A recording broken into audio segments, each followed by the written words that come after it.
I'm Dennis Anderson along with Julie Zenner. Here's what's coming up on Almanac North. Duluth's controversial street repair and street lighting fees may get a makeover.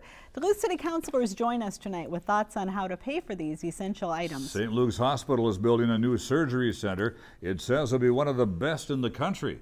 The hospital's president and CEO shares those plans with us tonight. And we'll have the latest business update and a story that was making news 25 years ago. So stay right where you are. Almanac North is coming up next.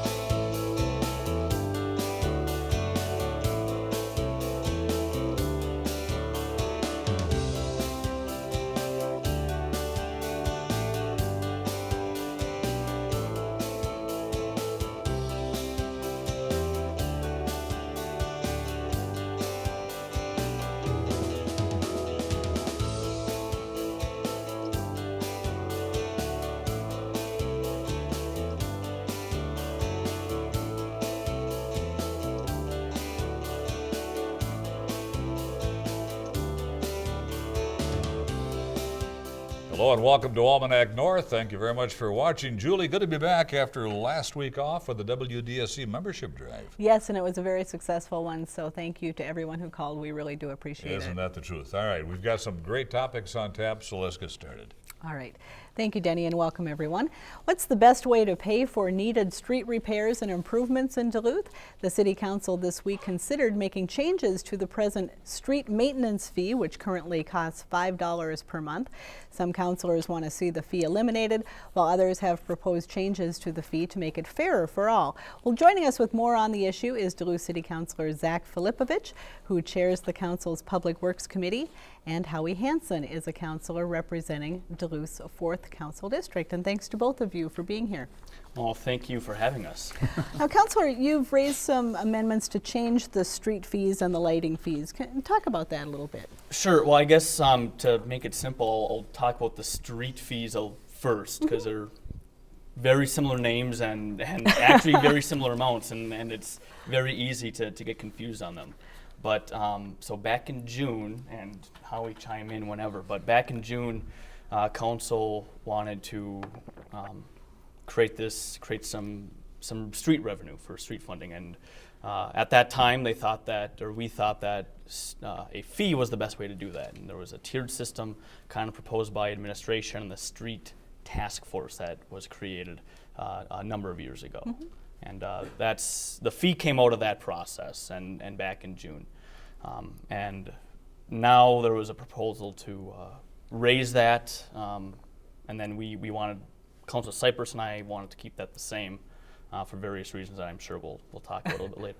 So right now it's $5. There was a proposal to raise it to $6.50, was it? Or $6.75? $6.75, and then Councilor Jules Root from the 1st District wanted to raise it to $8.50. And just for clarification too, that $5 is what you and I pay, but there's several tiers to that, and there's very large businesses like and different entities like UMD is one that would be paying $240 a month, and those rates would be increased as well if we didn't have this amendment. Duluthians are asking, this is a question for both of you. Duluthians are asking, are these fees really fair? Shouldn't that be on property taxes?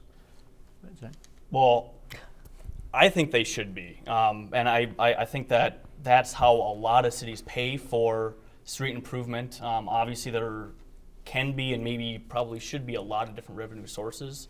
A fee is one of them right now, and a lot of people are saying that, and I'm hearing that feedback that it's regressive and not that fair for folks. So that's why I wanted to keep it the same and diligently look for other sources of revenue, and I think that might be one of the top things that we need to be asking the state legislature for during this next legislative Howie? session.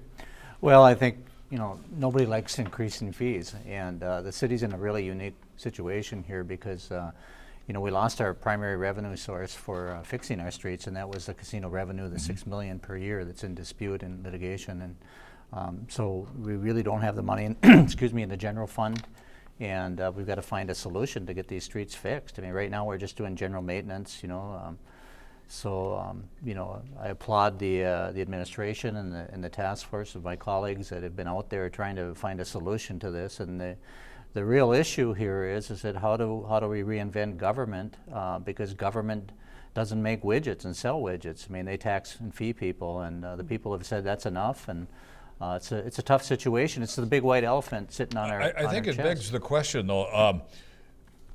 We've kind of invented a new policy of charging fees now for a variety of services, a couple of different services.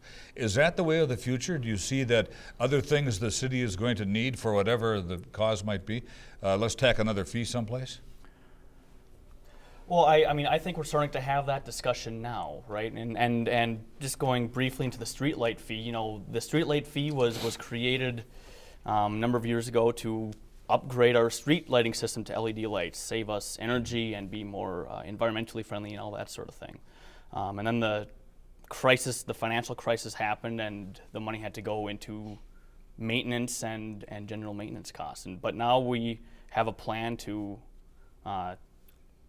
buy all those capital improvements that we wanted to make this system more efficient, and that's, you know, that's one way to do it. The fee structure and fee system is one way to do it.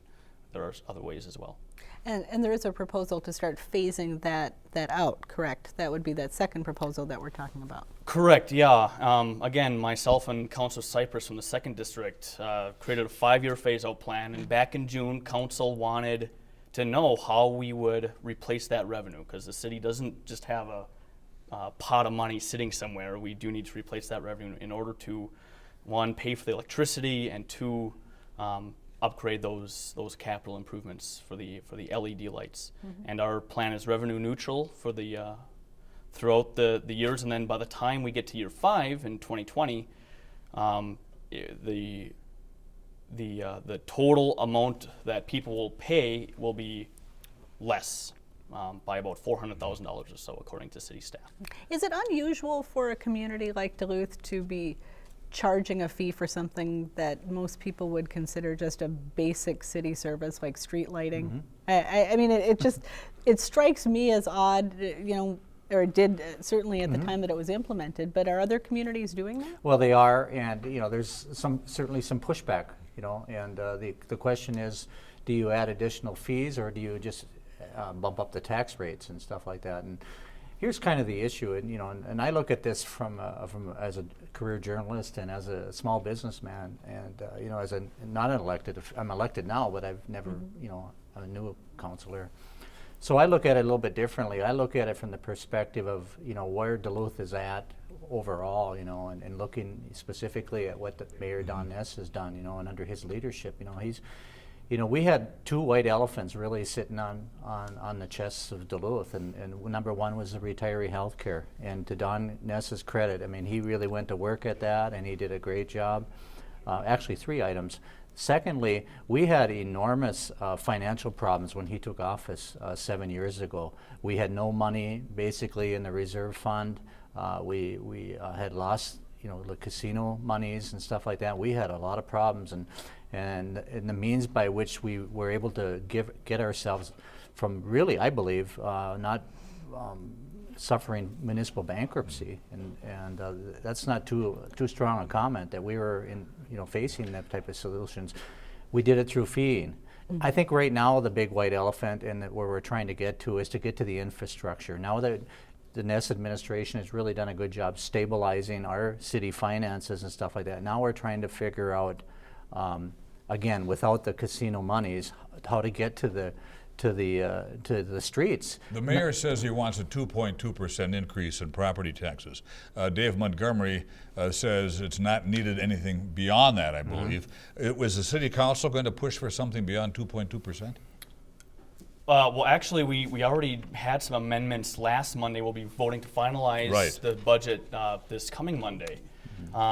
And just to be fair, the total amount, the levy, will be increasing by some percentage, but the tax rate, the rate that people pay on their property taxes, for the city portion at least, will not be. It's flat, and that's due to a lot of the new growth in Duluth and some TIF districts coming back and coming back into the tax rolls. So, you know, some of those economic development projects that that Duluth has been bolstering in previous years are now coming to bear some fruit. Actually, we're doing really well. We are. We're doing very well, you know, as Zach said, you know, with the new growth and whatnot, and through a lot of fiscal responsibility, we're doing well. Now the challenge is to get to the next levels. And, you know, we're taking this seriously without, you know, raising the taxes and fees. And that's where the debate is today. How do you share in tourism taxes? They're dispersed, you know, through a process by the attractions can come to the table and make the request. They seem pretty consistent, I think, over the years. There was one new one this year. Glenn Sheen came in, but you know, there's some growth there also. So we're committing more dollars to the Visit Duluth, which is a tourism agency, of course. They're going to do more marketing for the western half of town. So you know, we're investing into our future. At the same time, we're taking some of those tourism dollars and we're bringing them back to the general fund too, to assist with general you know, maintenance and things like that, such as streets. Is the growth in that tourism tax coming because tourism is really catching on, or is it directly because of the 0.5% increase that you got? Well, that 0.5% certainly does bolster that, but and I think it's something that not a lot of people notice. First off, but second, yeah. The ideal kind of tax, right? Well, I'm not sure that any tax is ideal, but when we're talking about raising revenue, we want to make sure that the revenue is, one, fair to all those that are paying, but then two, that the people that are paying that tax are able to hold us as lawmakers and elected officials accountable for that money. And the tourism tax is designated for tourist-specific type projects, and we have had a lot of those come before us already, and there'll be more so coming before us in the future. We get mega dollars back through tourism, both through the hotels and the motels. The tourism taxes really help sustain our general fund budget, and also our key in marketing and helping our attractions to continue to grow. That's a big area of economic growth for our community. Yeah. Duluth's population doesn't increase by leaps and bounds. What's keeping people away from Duluth? I'm not sure that might be the right way to describe it. I mean, there are people coming into Duluth. There are more young people coming into Duluth. I think in the past 10 years, the population of, I think, 25 to 34-year-olds increased by 25% or something like that. So, you know, I think we're experiencing a population shift, and our age generally is trending downward. And I think that will be a very positive force for Duluth's long-term growth. Short-term, we've stabilized and we're growing a little bit, but I think in the long term, Duluth is looking very, very good. And on that positive note, we'll have to end it. Thanks, gentlemen, for coming in. Folks, keep an eye on those taxes and fees and what's happening at the City Council. Thank you. Zach, Howie, thank you. Thank you. Thank you.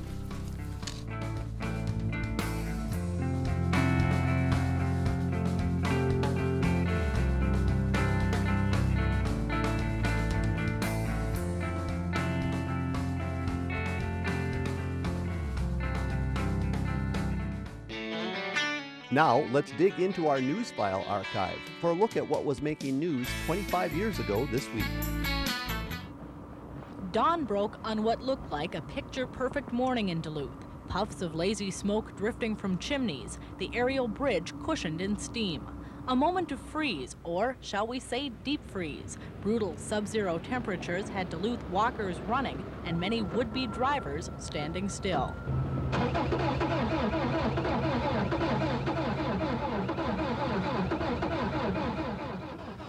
Scenes like this could be found all across the city as people tried desperately to get stubborn cars rolling. They employed every trick in the book, from hot coals to battery chargers, and many turned to professional help.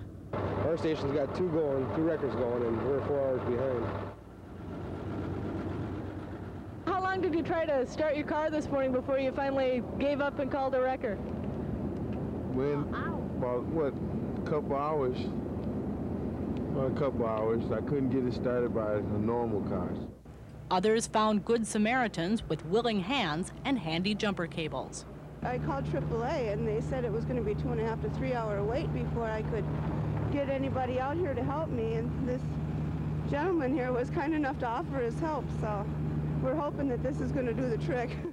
Most people eventually reach their destinations despite the delays, but there is still the harsh reality that tomorrow won't be any warmer.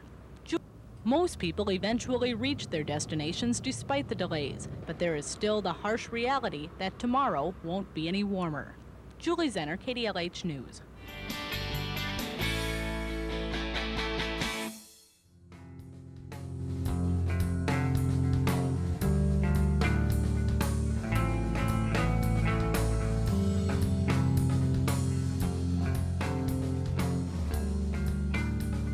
St. Luke's Hospital is building what it calls the premier surgery center in the Northland and one of the top in the country. The new 36,000 square foot surgical space is under construction now and will feature state-of-the-art technology, according to hospital officials. Now, once complete, hospital leaders say the surgical facility will be able to handle the most complex medical cases. Joining us to talk about the new surgical center is John Strange, President and CEO of St. Luke's. And welcome, John. Thank you so very much for being here. This is a major investment, something over $22 million. What is that going to do, John, for the hospital and for the city of Duluth? Well, we see the surgery center allowing us to do procedures that we currently can't do because we just don't have the equipment. As the technology changes, this center is actually established to handle the new technology as it comes in.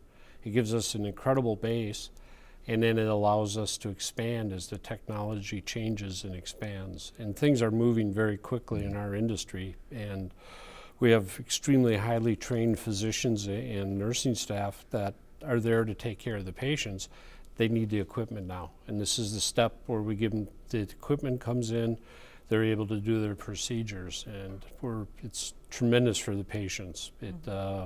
Patients have a better center to come to. Our current waiting situation needs help, and this will allow the patients to come in. There'll be 42 rooms where the patients will be prepped for surgery with their family who can stay with them. They go to surgery, they come back, and they'll be recovered in these rooms, and then go from there, the same unit, and go home. Or if they're an inpatient, they'll go to an inpatient unit. Wow, that's a big facility. It's a big facility. There's going to be. I'm really excited as we have the technical portion of it, which is really fabulous for the patients. But then we have the patient side, where they'll have private rooms with walls. Our current environment was good 20 years ago. It's no longer up to speed. It'll give privacy to the patients. It'll give a good place for the family to be. The family also have the option of going out to a waiting room, and the waiting room is designed for people to have conversations, to read, to relax, to be on Wi-Fi.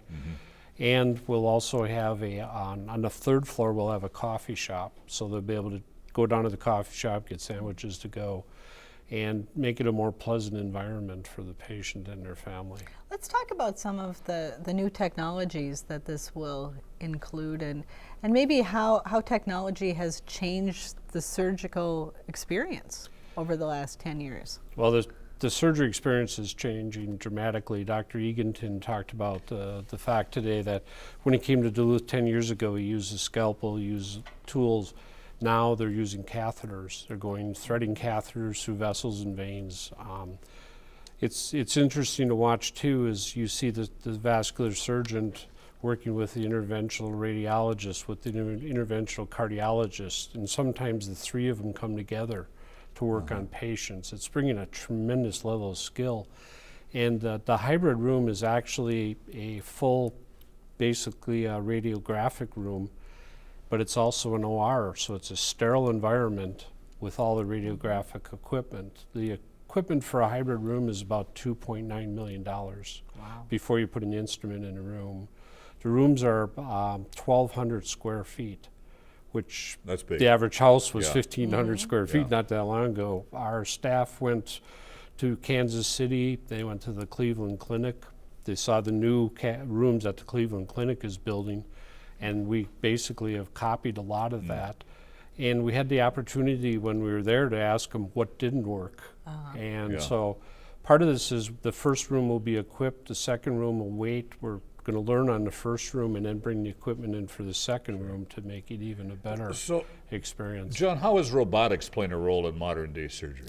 One of the things is there'll be 2 hybrid rooms, but there's also going to be 4 general rooms, which are larger. And this will give a permanent home for the robot. We have a Da Vinci robot system in place right now. It's in use? It's in use right now, and large number of surgeries are done on it. We'll have a permanent room, so we don't have to drive the $1.9 million robot down the hall, which is scary. So with robotics, does the surgeon even have to be in the room anymore? The surgeon doesn't have to be in the room, but they are. And with our setup, the surgeon's there working on a console, and the patient is in front of the robot. It's pretty amazing to watch, and there's a lot of technology involved with it, and our surgeons have really taken it over. We have a tremendous robotic team of nurses and technicians that support them. And one of the things that was interesting is as we went out to places and looked, like Cleveland Clinic, they did a procedure where they replaced a heart valve. There was 20 people in the OR when they were doing this. And we think we'll have the same number of people working on the patients. So you need a lot of room, you need a lot of equipment. You need equipment that can come out of the ceiling. All the equipment will be boomed so that we won't have cables and wires on the floor, so it's safer for the staff. I would think you're building, John, for the long haul.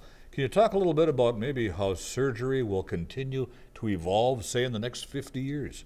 Oh, I won't predict 50 years. I have trouble with 2. But there will be changes. There's changes. The building is set up so that we actually have pillars 30 feet on center plus 18-foot ceilings. So we call it the mall concept.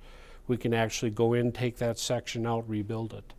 And so we'll be able to constantly rebuild within the shell of Building A. And it was designed, it's been a dream of our senior team since 1996 to build a building that would allow us the flexibility to bring in a new technology, to give the equipment and a place for the staff to do their job and to change it. Currently our older facilities, we don't have the ability to change them. We adapt them, but we don't have the ability to make them 100% the way they should be. Building A is a dream. There's a lot of square footage in there, and it's the future. We call it kind of the cornerstone of a new healthcare center. And it's going to be there for a period of time. It can be added to. It's all designed to be componentized for the equipment and the services and to provide patient care on just a really, really convenient level. John, a couple of weeks ago we had someone from St. Luke's in talking about how St. Luke's is part of the Wilderness Health Collaborative, where several regional hospitals are coming together to improve patient care. Do you see these facilities who are involved in Wilderness Health feeding into your new surgery center? Is that part of that collaboration? Actually, St. Luke's has been receiving patients from outside facilities for over 100 years. And we do, because we are a level 2 trauma center and have a large number of surgical capabilities and other capabilities, we do receive patients from the community hospitals. And part of the wilderness idea was to help those hospitals deal with the new regulations, deal with new insurance products, work together for better patient care, the ability to move the patient back and forth between our communities and to move information, which is critical to healthcare.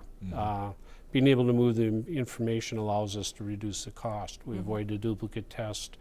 We get the information to the physicians quicker, and it's more accurate in that it's all coming together in one place. And will you be bringing additional surgeons in, or do you have sufficient staff?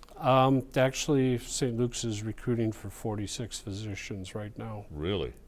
We have needs. We have continued needs for new physicians, some for retirements, but the majority of them are because of volume and the need for new services.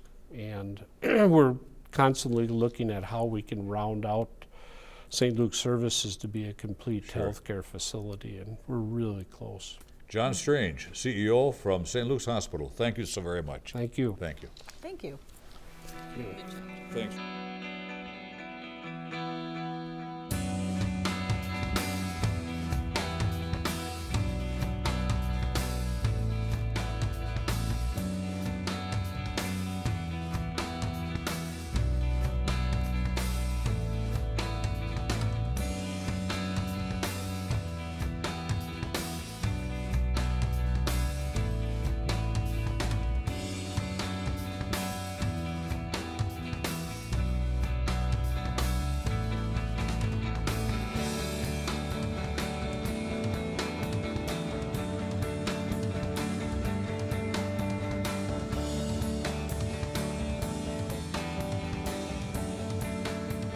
It's time now for details of the week's top business stories from our friends at Business North.